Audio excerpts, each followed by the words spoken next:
భారతదేశం అంతా కూడా ఇప్పుడు దగ్గు మందు గురించిన చర్చ జరుగుతుంది. మధ్యప్రదేశ్ రాష్ట్రంలో 11 మంది చిన్న పిల్లలు ఒక రకమైన దగ్గు మందు తీసుకొని చనిపోయారు. ముఖ్యంగా కిడ్నీలు ఫెయిల్ అయ్యి చనిపోయారని స్వయంగా డాక్టర్ రాసిచ్చిన మందే, ఒక బ్రాండెడ్ మందే కొన్నా ఇలా జరిగింది కాబట్టి, పిల్లల తల్లిదండ్రుల్లో చాలా మందిలో ఆందోళన ఉంది కాబట్టి, దాని గురించి మనకున్న సందేహాలన్నీ తెలుసుకునేందుకు మనం డాక్టర్ పెండ్యాల షర్మిల గారి దగ్గరికొచ్చాం. ఆవిడ ఇప్పుడు అపోలో ఆసుపత్రిలో పీడియాట్రిక్స్ డిపార్ట్మెంట్ హెడ్‌గా ఉన్నారు. అసలు ఈ ఘటనకు కారణం ఏంటి? ఇలాంటివి మన వైపు జరగకుండా ఉండాలంటే మీ పిల్లలు ఇటువంటి విషయాల్లో అంటే మీ పిల్లలకి వాడే మందుల విషయంలో ఎటువంటి ఇబ్బంది తలెత్తకుండా ఉండాలంటే ఎటువంటి జాగ్రత్తలు తీసుకోవాలో ఆవిడని అడుగుదాం. కాఫ్ సిరప్స్లో మనం కాఫ్ సిరప్లో వాడిన కాఫ్ని యాక్చువల్గా కంట్రోల్ చేయటానికి వాడిన మాలిక్యూల్స్ అంటే యాక్చువల్ మందు, ఆ మందు ఉండేది ఇప్పుడు మీరు 100% ఆ మందుని పట్టుకోగలిగితే దాంట్లో 5%, 5 నుంచి 10% ఆ మందు ఉంటుంది.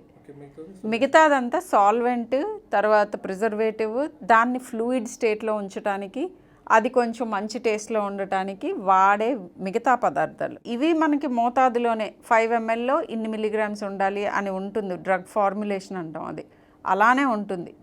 అవి చెక్ చేస్తారు. ఈ మిగతా సాల్వెంట్ ఏదైతే ఉందో, ముందు వచ్చిన కొన్ని రిపోర్ట్స్ కానీ ఇప్పుడున్న అలిగేషన్ కానీ ఏంటంటే, ఈ సాల్వెంట్ పర్మిసిబుల్ సాల్వెంట్స్ ఉంటాయి. అట్లా పర్మిట్ చేసిన సాల్వెంట్ ఏంటంటే ప్రొపిలిన్ గ్లైకాల్. కానీ దాని చీపర్ సిస్టర్ ఎవరు అని అంటే diethylene glycol and ethylene glycol. ఈ రెండు దాని cheaper alternatives.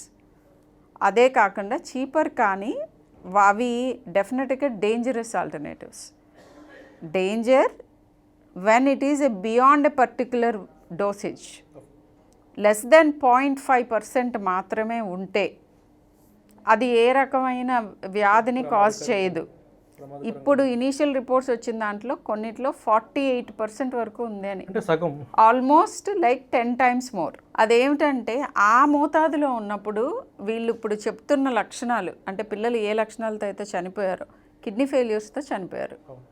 So kidney failures అవ్వటానికి ఏదన్నా జ్వరం, దగ్గు, జలుబు, తీవ్రమైన వైరల్ ఇన్ఫెక్షన్ వస్తే డీహైడ్రేట్ అయితే, ఇనఫ్ ద్రవ పదార్థాలు తీసుకోకుండా డీహైడ్రేట్ అయిన పిల్లల్లో కూడా కిడ్నీ ఫెయిల్యూర్ రావచ్చు. అలానే ఇది డెసికెంట్ అంటాం, ఇది డీహైడ్రేట్ చేస్తుంది మందు యాక్చువల్గా. ఆల్రెడీ కొంచెం జ్వరం మూలాన కొద్దిగా ఫ్లూయిడ్ ఇంబ్యాలెన్స్ ఉంటుంది, కొద్దిగా ఎసిడోటిక్గానే ఉంటారు, బాడీలో యాసిడ్స్ పెరుగుతాయి. బట్ దానిపైన ఇది పడేటప్పటికి ఇంకా త్వరగా ఈజీగా ఆ ప్రాసెస్ అనేది జరుగుతుంది. ప్లస్ ఇది డైరెక్ట్గా వెళ్ళి కిడ్నీస్ని దెబ్బకొట్టే అవకాశం ఉంటుంది. అలా మెటబాలిక్ ఎసిడోసిస్ వచ్చి కిడ్నీ ఫెయిల్యూర్లోకి వెళ్తారు.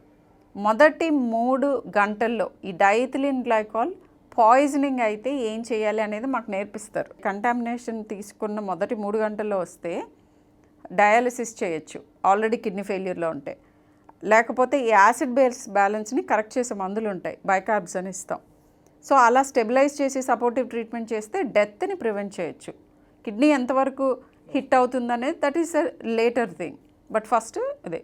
అయితే సో వీళ్ళు ఈ లక్షణాలు గమనించుకుని ఇంటి నుంచి తొందరగా వచ్చి రిపోర్ట్ చేయాలి. లేదా అది నిమిషాల మీద జరిగిందంటే విపరీతమైన డోసేజ్లో వాళ్ళు అక్కడి నుంచి ఇక్కడికి వచ్చేలోపు జరిగిన అవకాశం అయినా ఉంటుంది. ఈ రెండిట్లో ఏది జరిగిందనేది తర్వాత తెలుస్తుంది మనకి.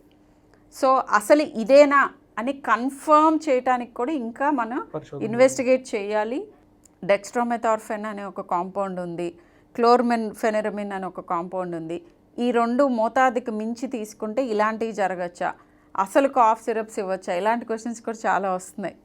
డెక్స్ట్రోమెథార్ఫెన్ less than 2 yearsకి యూజువల్గా రికమెండ్ చెయ్యం, అసలు మేము చెయ్యము. అండ్ చెయ్యకూడదు అనేది ఒక డైరెక్టివ్ ఉంది. బట్ అవసరమైనప్పుడు కొన్ని ఉంటాయి, కీలకమైన కొన్ని రకాల వ్యాధుల్లో ఒక తీవ్రతలో ఉన్నప్పుడు ఏ మందు ఎప్పుడు ఎంత మోతాదులో ఎలా ఎన్నాళ్ళు ఎంతవరకు వాడాలి అనేది కీలకం. ఇది పీడియాట్రిషియన్స్ అందరికీ తెలుసు, దీన్ని మించి అసలు ఎవరు ఇవ్వరు. ఎప్పుడు ఇలా జరగచ్చు అని అంటే ఓవర్ ద కౌంటర్ తీసుకుంటే. ఓవర్ ద కౌంటర్ మెడికేషన్ మనకి రెగ్యులేషన్ సరిగ్గా లేదు. ఎవరైనా కానీ వెళ్ళి నోటితో అడిగినా, లేకపోతే ఓల్డ్ ప్రిస్క్రిప్షన్స్ చూపించి అడిగినా, అసలు ఏమీ లేకుండా అడిగినా ఇచ్చేస్తారు. అది తప్పు. అలా తీసుకుంటున్నప్పుడు పేరెంట్స్ పర్టికులర్గా అవేర్నెస్ లేని వాళ్ళు ఎవరైనా కూడా ఓవర్ ద కౌంటర్ పిల్లల మెడిసిన్స్ తీసుకుంటున్న వాళ్ళకి ఏ మోతాదులో వాడాలో కూడా తెలియదు. దీంట్లో ఉన్న ప్రాబ్లం ఏంటంటే పర్టికులర్లీ పిల్లల మందుల విషయంలో milligram per kilo per dose అని ఉంటుంది.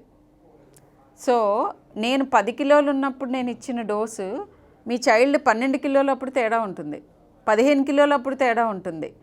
ఇదే మందు వాళ్ళ చెల్లికి 7.5 కిలోలు ఉన్న వాళ్ళకి వేరుగా ఉంటుంది. మీరు ఇది చూస్తున్నారు. నెంబర్ 1. నెంబర్ 2, కాఫ్ సిరప్ అని అంటారు. దగ్గుల్లో 7-8 రకాల దగ్గులు ఉన్నాయి. 7-8 రకాల దగ్గులకి ఒక 3-4 ఫార్ములేషన్స్ ఉంటాయి. నేను ఏ దగ్గు కాంబినేషన్స్ రకరకాలు అంటే ఈ మాలిక్యూల్ కలిపి ఒకటి, ప్యూర్గా ఈ మాలిక్యూల్ ఒకటి, ఈ మాలిక్యూల్ మూడో దాంతో కలిపి మూడోది. ఈ రెండు కూడా ఈ ఫార్ములేషన్లోనేమో 1 మిల్లీగ్రామ్ డోసు, ఈ ఫార్ములేషన్లోనేమో 2 మిల్లీగ్రామ్ డోసు. ఇన్ని రకాలు ఉన్నాయి. ఓకే, ఇన్ని రకాలు ఈ మందులు. జబ్బుల్లో అయితే 100 రకాలు ఉన్నాయి. దగ్గు కూడా మీకు తెలిసి 2-3 రకాలు ఉండొచ్చు, మాకు తెలిసి 10 రకాలు ఉన్నాయి. దగ్గు ఎక్కడి నుంచి ఉత్పన్నం అవ్వచ్చు? మనకి ముక్కులో ఏదైనా ఇరుక్కుంటే దగ్గచ్చు, తుమ్మచ్చు. గొంతులో కిచ్కిచ్చి ఉంటే దగ్గచ్చు. ఇంకా కిందకి వెళ్తే స్వరపేటికి అంతా గీసుకున్నట్టయితే దగ్గచ్చు. ముక్కులో నుంచి త్రోట్లోకి సెక్రేషన్స్ కారుతూ ఉంటే కూడా దగ్గు రావచ్చు. ఇప్పుడు 4 చెప్పానా? 5వది ట్రికియా అని ఉంటుంది, ఇప్పుడు మనకు కనిపిస్తూ ఉంటుంది. దీనికి ఇన్ఫ్లేమ్ అయితే ఒక రకంగా దగ్గుతాం. ఇంకా కిందకి వెళ్తే బ్రాంకై ఇన్వాల్వ్ అయితే ఎయిర్వేస్ అన్నీ దేనికో రియాక్ట్ అయ్యి అలర్జీగా కుంచుకుపోతే ఇంకో రకంగా దగ్గుతాం. లోపలికి వెళ్ళిన తర్వాత లంగ్లో ఫ్లూయిడ్ చేరితే ఇంకో రకంగా దగ్గుతాం. లంగ్ చుట్టూతో ఉన్న పొర గనక ఇరిటేట్ అయితే ఇంకొక 10వ రకంగా దగ్గుతాం. ఇప్పుడు మీరు వెళ్ళి అక్కడ కాఫ్ సిరప్ అని టైప్ చేసుకొని గూగుల్ చేసేసి కాఫ్ సిరప్ అని అంటే వాళ్ళు ఏవో ఇస్తారు. ఓకే ఇది అని చూసుకుంటారు, ఇంత అని అందాజుగా వేసుకుంటారు. ఈ దగ్గుక ఎట్లా తెలుస్తుంది? అదా నేను చెప్పిన 5 ఫార్ములేషన్స్లో ఏ ఫార్ములేషన్ ఈ దగ్గుకు పనిచేస్తుంది ఎలా తెలుస్తుంది? పిల్లలకి నేను చెప్పినట్టు ప్రతి 2-3 కిలోలకి చేంజ్ అవుతుంది. ఏదర్ తగ్గదు మీరు వేసుకున్న దానికి, తగ్గినా దాని వెనకాల ఉన్న రీజన్ని మీరు అడ్రస్ చేశారో లేదో తెలీదు, మళ్ళీ తిరిగి రావచ్చు. తగ్గకపోతే ఇంకా ఎక్కువ అయితే ఈ జబ్బు తీవ్రత ఎక్కువ అవ్వచ్చు. అండ్ కొన్నిసార్లు దగ్గు రిఫ్లెక్స్ని, దగ్గు ఈజ్ ప్రొటెక్టివ్ మనకి, కానీ అది మనని కొన్నిసార్లు హాని చేయొచ్చు. అప్పుడు కాఫ్ని సప్రెస్ చేయాలి. కొన్నిసార్లు కాఫ్ని సప్రెస్ చేయకూడదు, ఎనేబుల్ చేయాలి. ఎక్స్పెక్టరేషన్ దగ్గనివ్వాలి, కానీ దగ్గు ఈజీగా అయ్యేటట్టుగా దగ్గు చేసి దగ్గనివ్వాలి, తగ్గిస్తూ దగ్గనివ్వాలి. సో ఇప్పుడు ఈ రెండింటికి ఫార్ములేషన్స్ వేరు. ఇప్పుడు ఏదైనా మందు డాక్టర్ గారు రాశారు పిల్లలకి, అది రియాక్షన్ ఇస్తుందంటే ఇప్పుడు పెద్దోళ్ళ కంటే అరే మందు తేడా చేసినట్టుందిరా, నాకు ఏదో ఇలా అయిపోతుందిరా అని చెప్తారు. పిల్లలు చెప్పుకోలేరు. ఇటువంటి ప్రిస్క్రైబ్ చేసిన మందులు కానీ లేదా తెలియక వాడిన మందులు కానీ పిల్లల్లో రియాక్షన్ ఇస్తుంది, ఏదో తేడా జరుగుతుందని గుర్తించడానికి ఏముంటాయి ప్రైమరీ ఫీచర్? అంటే ఇలా జరిగితే మీ పిల్లవాళ్ళు ఇలా కనిపిస్తే మీరు తక్షణం పరిగెట్టండి హాస్పిటల్కి అని చెప్పేలాగా. దగ్గు మందులు కానీ జలుబు మందులు కూడా మీరు మోతాదుకు మించి తీసుకుంటే ఎక్సెసివ్గా స్లీపీనెస్ ఉంటుంది. అందుకని ఎక్సెసివ్ స్లీపీనెస్ ఉంటే maybe you didn't give the right dose. Or ఎక్కువగా నిద్రపోతున్నప్పుడు ఎయిదర్ జ్వరం, ఆ జబ్బు తీవ్రత ఎక్కువ అయి ఉండొచ్చు, లేదా ఇట్లా డోసేజ్ మీరు తప్పుగా ఇచ్చి ఉండొచ్చు. అది రెండోది. తర్వాత యూరిన్ సరిపడా ఫ్రీక్వెంట్గా పాస్ చేయట్లేదు, అప్పుడు కూడా డీహైడ్రేట్ అవుతున్నట్టు. లేదా దగ్గు తీవ్రత పెరిగిపోతూ ఉంటుంది, దగ్గుతో పాటు కక్కులు వస్తాయి. లేదా జ్వరం మరీ ఎక్కువ అయ్యి, అంటే దగ్గు దేని మూలనైతే వస్తుందో మీరు ఆ మూల కారణం వర్సన్ అవుతుందని అర్థం. ఇలాంటివన్నీ జరుగుతాయి. యూరిన్ ఆగిపోయిన వెంటనే అన్న పరిగెత్తుంటే నేను చెప్పినట్టు డయాలసిస్ చేసేవారు. అసలు తెలిసేది ఇట్లాంటివన్నీ తీసుకున్నాము, ఇలా ప్రాబబ్లీ అయ్యి ఉండొచ్చు అని.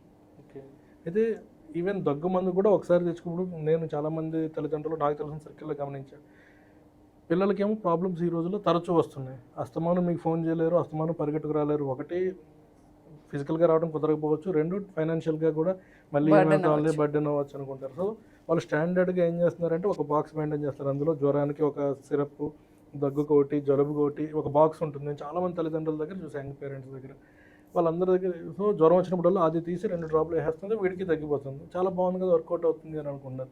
మీరేమో ఇప్పుడు ఆల్టుగెదర్ అది అసలు సాధ్యపడదు అంటే ప్రతిసారి రావాల్సిందే డాక్టర్ దగ్గరికి. దగ్గు పర్టికులర్గా is one symptom which is complex. జలుబు వచ్చిందనుకోండి, ఇప్పుడు మీరు ఇంట్లోనే ట్రై చేసుకోవచ్చు ఈ సిమ్టమ్కి ఇది అని చెప్పి. నేను నా ప్రిస్క్రిప్షన్స్ అన్నిటిలోనూ ఉంటాయి. జ్వరం వచ్చినప్పుడు ఎప్పుడైనా ఇది వెయ్యండి. బిలో 2 years వాళ్ళకి ఒక 2 రోజులు చూసుకోండి. అదే 6 నెలల లోపు వాళ్ళకైతే 24 hours రిపోర్ట్ చేయండి అని చెప్తాం. ఇలా స్పెసిఫిక్గా ఏజ్ రిలేటెడ్గా ఎవరికి ఎన్ని రోజులు దేన్ని ట్రై చేయొచ్చు. ఓవర్ ద కౌంటర్ మెడికేషన్ అంటాం. నేను ఓటీసీస్ అని చెప్పి ఒక లిస్ట్ ఇస్తాను నా పేషెంట్స్కి. సో ఇది కూడా అంటే ఇంట్లో రిపీట్ చేయగలిగిన డాక్టర్ గారు ఆల్రెడీ చెప్పారు, ఇవి రిపీట్ చేసుకుని 2 రోజులు ఆగి తగ్గకపోతే రండి అని అంటాం. మీరు చెప్పారు ఓకే. ఫైనాన్షియల్ రిస్ట్రైంట్ ఉన్న వాళ్ళకి ఫ్రీగా చేసే హాస్పిటల్స్ కూడా ఉన్నాయి. కంపెనీల విషయానికి వస్తే జనరిక్ ఇదివరకు branded medicine versus generic medicine అని బాగా డిస్కషన్ అయ్యేది. జనరిక్ మెడిసిన్ తయారు చేసే కంపెనీలు కానీ, లేదా బ్రాండ్ ఉండొచ్చు బట్ చిన్న కంపెనీలు, ఏవైతే పెద్ద కార్పొరేట్ మందుల కంపెనీలు కానీ చిన్న కంపెనీలు కానీ, వీరు అన్ని ప్రమాణాలు స్టాండర్డ్స్ సరిగా పాటించకపోవచ్చు. దానివల్ల మందు తక్కువ సమర్థంగా పనిచేయవచ్చు, లేదా మందు పనిచేయకపోవచ్చు, లేదా మూడోది ఇప్పుడు కేసులాగా వికటించవచ్చు. ఇలా ఉంటుంది. ప్రాబ్లం ఏంటంటే మరోవైపు ప్రచారంలో ఉంటుంది, డాక్టర్లు కంపల్సరీ జనరిక్ మెడిసినే రాయాలి, కొనుక్కునేవాడు తనకు నచ్చిన కంపెనీది మందుల షాప్లో కొనుక్కోవచ్చును అనేది ఇంకొక వైపు ఉన్న వాదన. ఈ రెండింటి మధ్యన బ్యాలెన్స్ చేయడం అనేది ఇప్పుడు నేనేం చేస్తానో చెప్పనా, డ్రగ్ ఫార్ములేషన్స్లో కూడా ఎన్నోసార్లు వాళ్ళ మందులు కరెక్ట్గా వాళ్ళు చెప్పినట్టుగా ఎక్స్పెక్టెడ్ లెవెల్లో పనిచేయటాన్ని గుడ్ బ్రాండ్స్ అంటాం, అవునా? సో వాటి మీద రిలై అవుతూనే నేను యూజువల్గా అలాంటివి స్టాండర్డ్ కంపెనీస్నే ప్రిస్క్రైబ్ చేస్తాను. రిలై అవుతూనే కానీ పేషెంట్కి ఆ స్వతంత్రం ఇస్తాను to choose any other brand. I am not affiliated to any drug company. So నేను ఏదన్నా ఒక పేరు రాసినా బ్రాకెట్లో దాంట్లో ఉన్న కెమికల్ నేమ్ రాస్తాను. అలా చెయ్యాలి. ఇంకొకటి ఏంటంటే చాయిస్ నాదే అని మీరు చెప్పారు, కానీ ఎప్పుడూ ఒక కన్ఫ్యూజన్ ఉంటుంది. ఇది 100 రూపాయల సిరప్ బాటిల్ ఉంటుంది, ఇదేమో 45 రూపాయలకి 50 రూపాయలకి వస్తుంది. మనసు ఇట్లా అవుతుంది. ఇక్కడేమో పెద్ద బ్రాండ్ ఉంటుంది. ఏముంది డాక్టర్ గారు ఈ కంపెనీ వాళ్ళకి ఏదో ఉంటుంది అందుకనే రాశారని ఒక్కొక్కసారి అనిపిస్తుంది. మళ్ళీ పిల్లల విషయంలో కదా రిస్క్ చేయడం ఎందుకని ఒక్కొక్కసారి అనిపిస్తుంది. ఇది బిగ్గెస్ట్ కన్ఫ్యూజన్ స్టేట్ అనమాట. చాలామంది పేరెంట్స్కి ఏమవుతుందంటే కంపెనీ మీద ఒత్తిడి చేస్తేనేమో ఒక రకంగా మేమే డెలిగేషన్ పెట్టాలి, అమ్మో డాక్టర్ గారు ఈ కంపెనీ కొమ్మన్నారు ఏదో ఉన్నట్టుంది, ఇవిడికి ఆ డబ్బులు ఇచ్చేస్తున్నారు. మీకున్న మీమాంస ఇటు సైడ్ కూర్చున్న వాళ్ళకి కూడా అదే మీమాంస. ఏమిటంటే నేను పర్సనల్గా నా ఇంట్లో నేను వాడుకుంటున్న బ్రాండ్ మెడిసిన్, మేము మనుషులే, మాకు జబ్బులు వస్తే మేము వేసుకుంటాం మందులు. అవే బ్రాండ్ నేను వేరే వాళ్ళకి చెప్దామని ట్రై చేస్తాను. ఎందుకంటే నేను చూశాను, నేను తిన్నాను, నేను వాడాను, నా ఎక్స్పీరియన్స్ వేరే పేషెంట్స్లో కూడా కన్సిస్టెంట్గా డెలివర్ చేస్తుంది. బట్ నేను ఆ బ్రాండే తీసుకోమని నేను చెప్పను. ఎందుకనంటే ఇదే వస్తుంది వాళ్ళ మనసులో, ఎందుకని ఎఫిలియేషన్ అని ఉందేమో అని. సో నేను మాలిక్యులర్ రాస్తాను.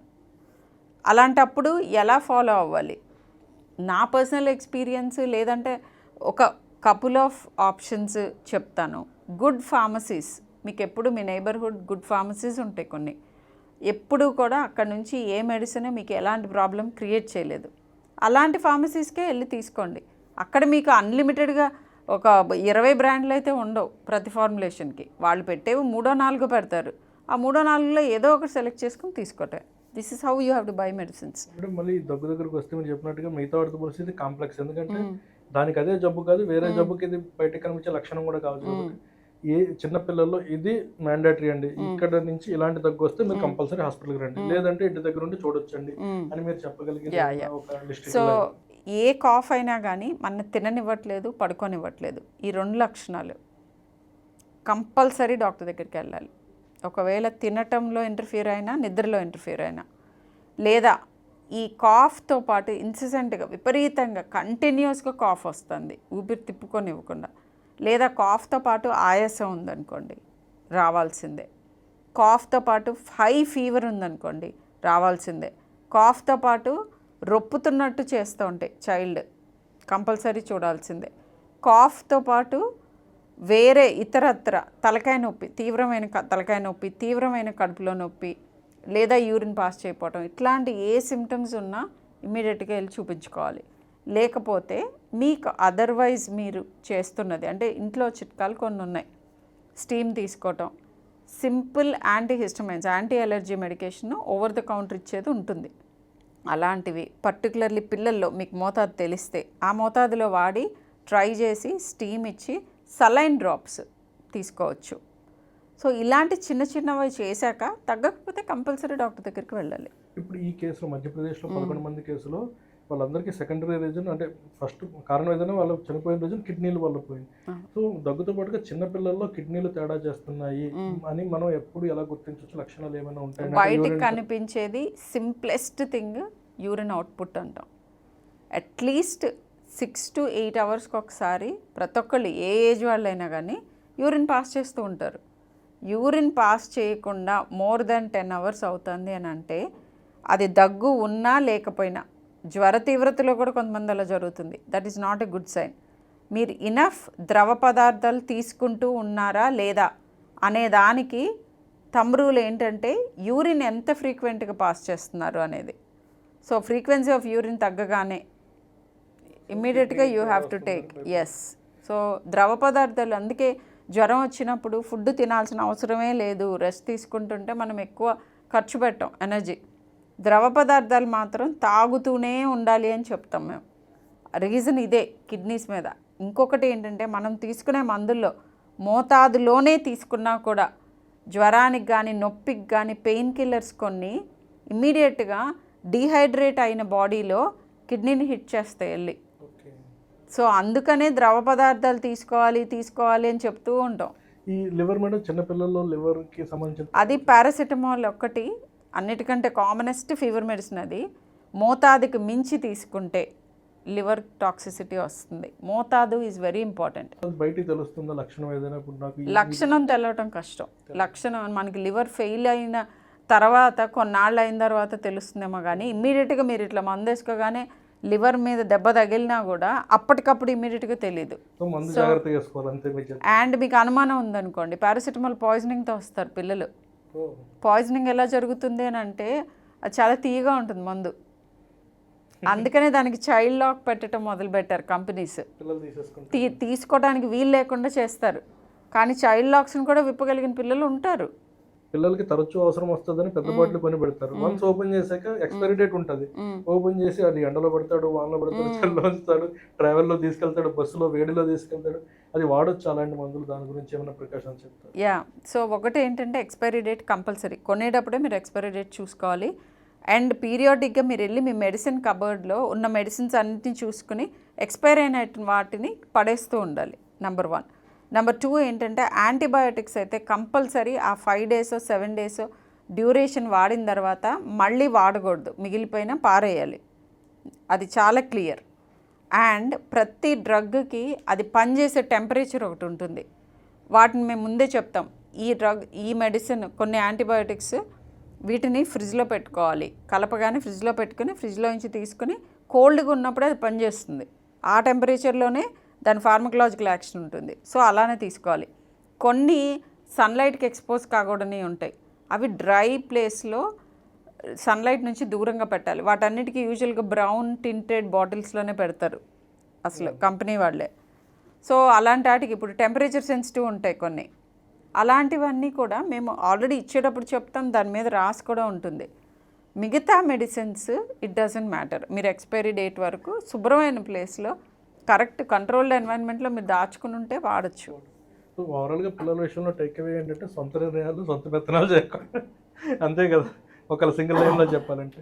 సో ఇలా 10 కిలోలకి 7.5 కిలోలకి 15 కిలోలకి ఎలా అయితే డిఫరెంట్ డోసేజెస్ ఉంటాయో, మనం ఇచ్చిన డోస్ కరెక్ట్గా డాక్టర్ ఏదైతే రాశారో అదే మోతాదులో అన్నే సార్లు, ఇన్ఫ్యాక్ట్ నేను 8 hourly అని రాస్తాను. అంటే రోజుకు 3 సార్లు 8 hours 3 times a day అని రాసినప్పుడు కూడా గ్యాప్తో 8 hour గ్యాప్తో తీసుకోమన్నట్టు అర్థం. అవర్లీతో రాస్తాము లేదా ఎన్నిసార్లు అనేది కూడా రాస్తాం. అన్నే సార్లు అదే మోతాదులో తీసుకోవాలి.